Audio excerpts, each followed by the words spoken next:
O Stargate é um projeto open source que permite você criar uma camada de APIs, REST, GraphQL e gRPC, sobre suas tabelas criadas no Cassandra. Dessa maneira você tem um data service automático sobre o Cassandra. É um pouco disso que a gente vai ver nesse vídeo hoje.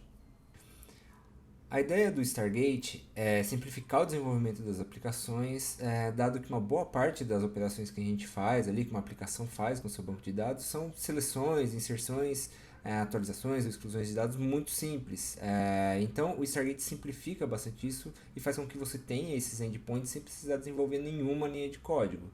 Além disso, ter essa camada única de acesso aos dados do Cassandra permite que qualquer outra aplicação, se ela precisar de um dado que está armazenado no Cassandra, ela pode fazer isso através das APIs, sem precisar instalar um driver, adicionando complexidade às outras aplicações. Então, se puder resumir os grandes objetivos do Stargate: 1. Acelerar e simplificar o desenvolvimento das aplicações, e 2.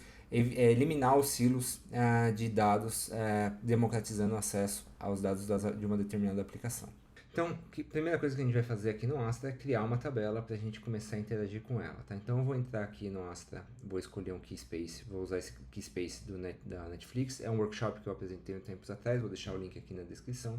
E aí eu vou entrar ali no console para a gente fazer a criação dessa tabela, tá? Então eu vou selecionar aqui o Keyspace Netflix 1. Antes eu vou mostrar as tabelas que eu tenho, e aí eu vou fazer o script de criação das tabelas. Legal, minha tabela está criada, vou fazer um select aqui. Legal, ela está criada, então ela não tem nenhum registro. É com base nessa tabela que a gente vai criar todos nossos próximos passos. Então, para começar, eu criei dentro do Postman aqui uma coleção, e aqui dentro que eu vou ter todas as minhas requisições. E aí, para isso aqui funcionar do jeito ideal, a gente precisa ter um token ali dentro das requisições. Então, colocando aqui na collection, esse token vai aparecer no header de todas as requisições, tá? Além disso, dentro dessa collection, eu tenho algumas variáveis que vão representar o keyspace, qual é o token, qual é o banco de dados, todos os parâmetros que são importantes para a gente construir o URL ali de conexão. Então, tudo isso aqui são variáveis do Postman. Bom, uma vez que eu criei então minha tabela, vamos dar uma olhada aqui nessa aba Connect, onde a gente tem todas as maneiras da gente acessar esses dados. Então eu vou mostrar aqui para vocês o Swagger, para a gente utilizar e consultar todos os endpoints que a gente pode usar para interagir com o banco de dados. Então a gente vai usar esses endpoints para interagir. Mudando aqui pro Postman, então a gente vai usar aquele URL parecido com aquele que a gente viu. Então a gente vai colocar o Keyspace, vai colocar a tabela, um payload e vai fazer a inserção dos dados. Vou clicar aqui em enviar e aí isso vai fazer com que a gente tenha o dado gravado no nosso banco de dados. Se a gente voltar lá no console e fizer um select, a gente vai ver que estão todos aquele dado que a gente acabou de inserir, ele está gravado na tabela, tá? Então a gente criou a tabela, inseriu o dado através do endpoint REST. Vamos fazer agora o processo de recuperar os dados a partir desse mesmo endpoint automático, tá? Então, da mesma maneira, a gente tem ali um URL que tem o nome da tabela e vai recuperar as linhas. E aí, a gente acende aquele filme que a gente acabou de adicionar, nesse caso o Parasita, ele aparece no retorno dessa query. Aqui a gente pode usar também os parâmetros de paginação, então aqui eu posso recuperar os dados de 2 em 2. E esse cara vai retornar um elemento ali dentro chamado PageState. Então, se a gente usa esse PageState, eu levo ele para um outro parâmetro chamado PageState. E aí, com isso, ele vai procurar os próximos dois registros. É com base no PageSize e no PageState que a gente vai fazer a paginação de resultados. Da mesma maneira, a gente tem o endpoint put, para a gente poder alterar um valor de um determinado campo. Então, nesse caso, eu vou usar o mesmo filme ali que a gente colocou. Então, ele está no gênero drama, o nome do filme é Parasita. E aí, a gente vai atualizar a duração desse filme. Voltando ali no endpoint REST, vou tirar aqui os dois, o parâmetro de estado, e ele vai retornar. E aí, a gente atualizou, então, o valor do campo duração dessa tabela. E aí, da mesma maneira, é possível a gente excluir o resultado, um determinado registro, também baseado ali nos parâmetros que estão na URL. Então, vou excluir e pronto. Se a gente voltar lá no get, a gente não vai mais encontrar esse registro lá. Vamos fazer um select aqui no banco de dados para confirmar. E aí, pronto. Então, aquele filme que a gente tinha adicionado, Parasita, ele não está mais disponível. Então a gente fez todas essas manutenções utilizando os endpoints REST. Bom, agora vamos dar uma olhada então como é que funciona o GraphQL.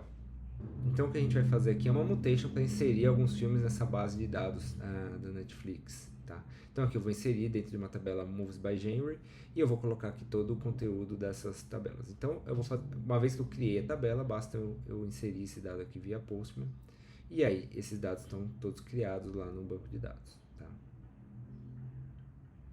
Vamos dar uma consultada lá no banco de dados para a gente ter certeza que deu certo. Legal, então os 4 filmes ali que eu inseri via GraphQL estão lá gravados. Então, da mesma maneira que eu fiz uma mutation, eu posso também fazer queries sobre esses dados, e a vantagem do GraphQL é que eu consigo mudar o formato das respostas ali, né? Então, o que eu vou fazer aqui é buscar o filme, vou dizer qual é o filtro que eu quero, né? Que é aquele value, o order by, e as colunas que eu quero retornar com essa query.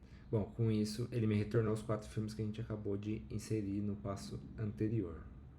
E aí, uma coisa que é legal do GraphQL é que eu posso mudar os conteúdos ali da resposta, e aí com isso eu tenho um payload menor, né? Eu tenho menos transferência de dados. Esse é o grande objetivo do GraphQL, né? Eu reduzir os payloads e ser mais específico ali no que eu preciso, no que a aplicação precisa ter de retorno, né? E eu comentei lá no começo do vídeo que era possível a gente gravar também documentos JSON dentro do Cassandra, mas como que isso funciona, né, na prática? Então, a gente vai usar justamente essa camada do Stargate. Então vamos dar uma olhada nela aqui na aba Connect, Document API. Bom, aqui dentro do Swagger a gente vai ter um conjunto de endpoints para lidar especificamente com documentos, e são essas aqui que a gente vai utilizar. Voltando lá para o Postman, vamos dar uma olhada aqui dentro da requisição. Então aqui eu vou procurar todas as collections que eu tenho criadas. Nesse momento eu não tenho nenhuma collection criada ainda no meu banco de dados. Então, o primeiro passo que a gente vai fazer é criar uma collection. Então, eu vou fazer um post no /collections e com isso eu vou criar uma collection chamada invoice. Legal, minha collection foi criada, vamos conferir agora, ela está lá pronta para ser utilizada.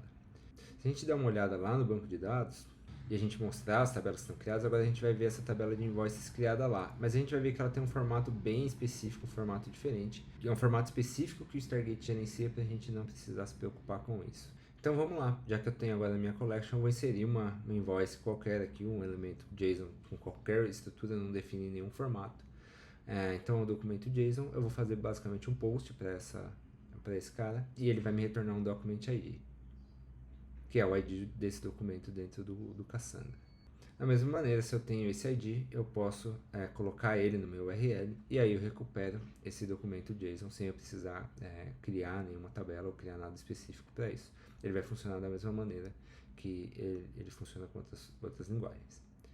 Ainda assim, eu posso utilizar parâmetros. Então aqui, por exemplo, eu vou passar um where, vou procurar as invoices de um determinado cliente, e eu quero que ele só me retorne os itens e o ID do cliente. Então eu posso especificar filtros e o formato de saída ainda dessas queries. Então aqui, beleza, fiz a query, ele retornou só um documento, o cliente e os itens daquela invoice. Então ele não retornou nenhum dos outros elementos.